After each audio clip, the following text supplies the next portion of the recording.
آنے والا ہے رمضان آنے والا ہے۔ چنانچہ اللہ کریم نے جب روزوں کی فرضیت کو بیان کیا تو ارشاد فرمایا یا ایھا الذین آمنوا، اے ایمان والو۔ کسے مخاطب کیا گیا؟ بولیے اونچی آواز سے۔ اب یہ آیت یعنی یا ایھا الذین آمنوا، اس طرح جو تخاطب ہے قرآن میں ایمان والوں کو ڈائریکٹ جو مخاطب کیا گیا ہے وہ 88 مقامات پر مخاطب کیا گیا ہے۔ کتنے مقامات پر؟ اب اس بات کو سمجھیے کہ ہم بعض اوقات اس کی اہمیت کو نہیں جانتے۔ بنی اسرائیل کو چند بار اللہ نے مخاطب کیا کہ یا بنی اسرائیل، تو چند بار جب انہیں مخاطب کیا گیا تو وہ خوش ہو گئے کہ اللہ نے ہمیں مخاطب کیا۔ اب دیکھیں میں مجمع کے اندر بعض اوقات کسی ایک کا نام لے لیتا ہوں، اب مجمع کے اندر کسی ایک بندے کا نام آئے تو اس نام کے آنے کی وجہ سے اسے خوشی ہوتی ہے یا نہیں ہوتی؟ اور بھی بہت سارے جن کی خواہش ہوتی ہے جی میرا نام بھی آ جائے، اتنے لوگ بیٹھے ہیں اور میرا نام لے کر مجھے مخاطب کیا گیا تو ایک شرف کی بات ہو جاتی ہے، خوشی کی بات ہو جاتی ہے۔ اب آپ سوچئے کہ یا ایھا الذین آمنوا کہہ کر روئے زمین کے تمام انسانوں میں اللہ تعالیٰ بقیہ تمام کو چھوڑ کر صرف ایمان والوں کو مخاطب فرمایا۔ اسی لیے رئیس المفسرین ابن عم النبی حضرت عبداللہ ابن عباس رضی اللہ تعالی عنہما اپنے شاگردوں سے فرمایا کرتے تھے کہ جب یا ایھا الذین آمنوا کی آیت آ جائے تو ہمتاً گوش ہو جاؤ، کیونکہ یہ وہ لمحہ ہے کہ جب مالک الملک رب تعالی ڈائریکٹ تمہیں مخاطب کر کے کلام فرما رہا ہے۔ تو ہمیں مخاطب کیا گیا، مجھے اور آپ کو مخاطب کیا گیا کہ یا ایھا الذین آمنوا، اے ایمان والو، کتب علیکم الصیام، تم پر روزے فرض کر دیے گئے۔ تم پر کیا فرض کر دیے گئے؟ بولیے اونچی آواز سے۔ کس نے فرض فرمائے؟ کس پر فرض فرمائے؟ کافروں پر فرض، یہودیوں پر فرض، عیسائیوں پر فرض۔ اگر صرف اتنی آیت ہوتی کہ یا ایھا الذین آمنوا، اے ایمان والو، کتب علیکم الصیام، تم پر روزے فرض کر دیے گئے، تو یہ بات کافی ہوتی نا۔ اللہ نے فرض کر دیے ہیں، ہم بندے ہیں، اللہ کا حکم مانیں گے۔ لیکن روزہ کس چیز کا نام ہے؟ کھانے پینے اور عمل زوجیت سے رکنے کا۔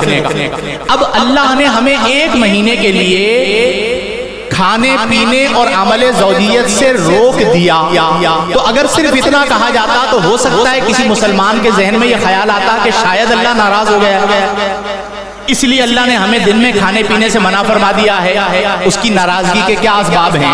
تو اللہ تبارک و تعالی نے ایمان والوں کے لیے اس بات کو بیان فرمایا کہ تم پر روزے فرض کیے گئے، صرف تم پر نہیں، کما کتب علی الذین من قبلکم، جیسا کہ روزے فرض کیے گئے تھے ان لوگوں پر جو تم سے قبل گزر گئے، جو تم سے پہلے گزر گئے ان پر بھی روزے فرض کیے گئے تھے۔ تو اس کا مطلب یہ ہوا کہ روزے کی فرضیت کسی نہ کسی صورت میں پہلی امتوں میں بھی موجود تھی۔ مثلا حضرت داؤد علیہ السلام ایک دن روزہ رکھتے، ایک دن افطار کرتے، ایک دن روزہ رکھتے، ایک دن روزہ چھوڑتے، اس طرح سال میں 6 مہینے کے روزے رکھا کرتے۔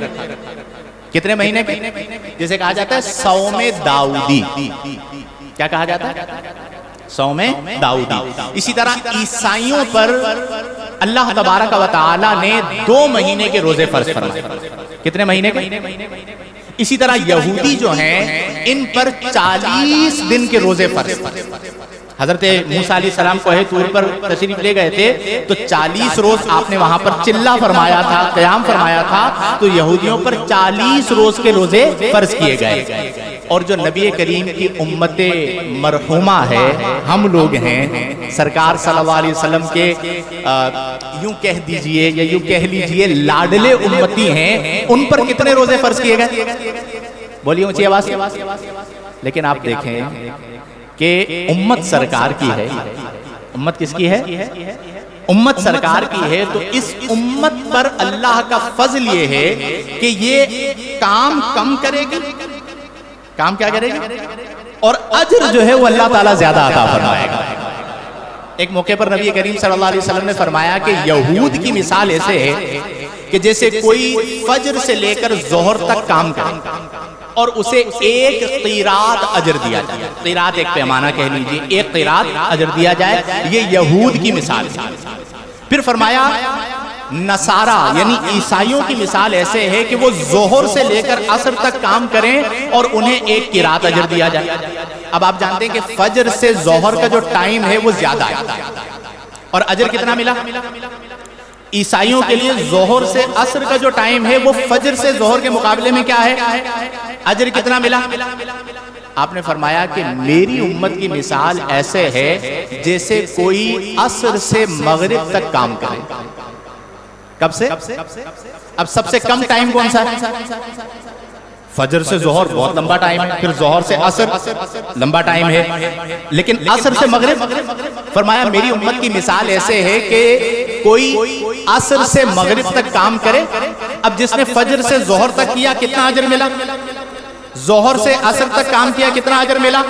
اور فرمایا میری امت کی مثال یہ ہے کہ عصر سے مغرب تھوڑا سا کام کرے اور اسے 2 قرات اجر عطا کیا جائے، یعنی کام تھوڑا۔ اس کی وجہ کیا ہے کہ نبی کریم صلی اللہ علیہ وسلم نے فرمایا کہ عمر امتی من 60 سنتن الی 70 سنتن، کہ میری جو امت ہے اس کی عمر 60 سے 70 سال کے درمیان، یعنی جو ایوریج عمر بیان کی گئی ہے، اور آج بھی آپ دیکھ لیجئے کہ جو ایوریج عمر ہے لوگوں کی وہ 60 سے 70 کے درمیان ہے، اکثر اموات ہوتی ہیں، اور یہ نبی کریم صلی اللہ علیہ وسلم نے آج سے 1450 سال پہلے بیان فرما دیا۔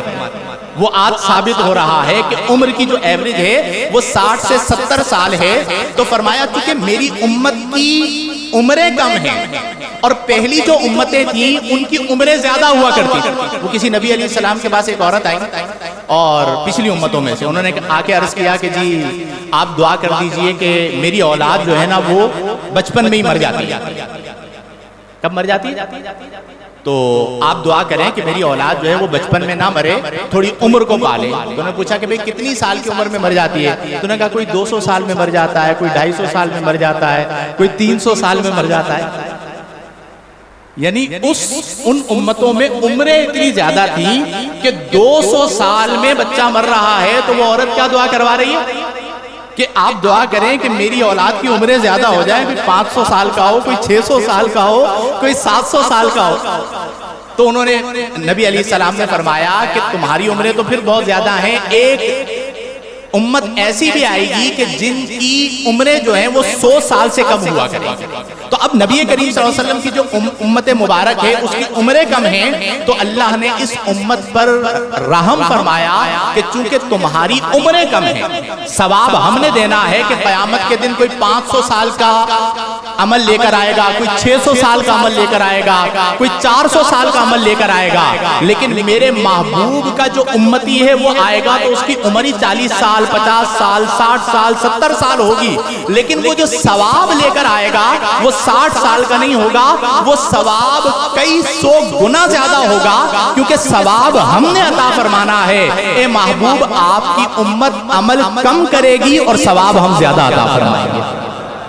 اسی لئے تو آپ دیکھیں شب قدر عطا کی گئی کہ لیلۃ القدر خیر من الف شہر، کہ جو شب قدر ہے وہ 1000 مہینوں سے بہتر۔ تو یہ امت پر اللہ کا فضل ہے۔ میں آپ کو ایک اور چیز سمجھاؤں، رمضان میں کتنے روزے ہوتے ہیں؟ ایک مہینے کے روزے ہیں 30 روزے، آپ اسے شمار کر لیجئے 29 ہوں گے یا 30 ہوں گے۔ اب 30 روزے رمضان کے ہو گئے۔ اس کے بعد نبی کریم صلی اللہ علیہ وسلم نے فرمایا کہ رمضان کے بعد من اتبعہو، جس نے رمضان کی اتباع میں یعنی رمضان کے بعد 6 روزے رکھے فی شوال، ماہ شوال میں، تو اب 6 روزے جو نبی کریم صلی اللہ علیہ وسلم نے بیان فرمائے وہ کون سے مہینے میں؟ شوال میں، جیسے ہم کہتے ہیں شش عید کے روزے۔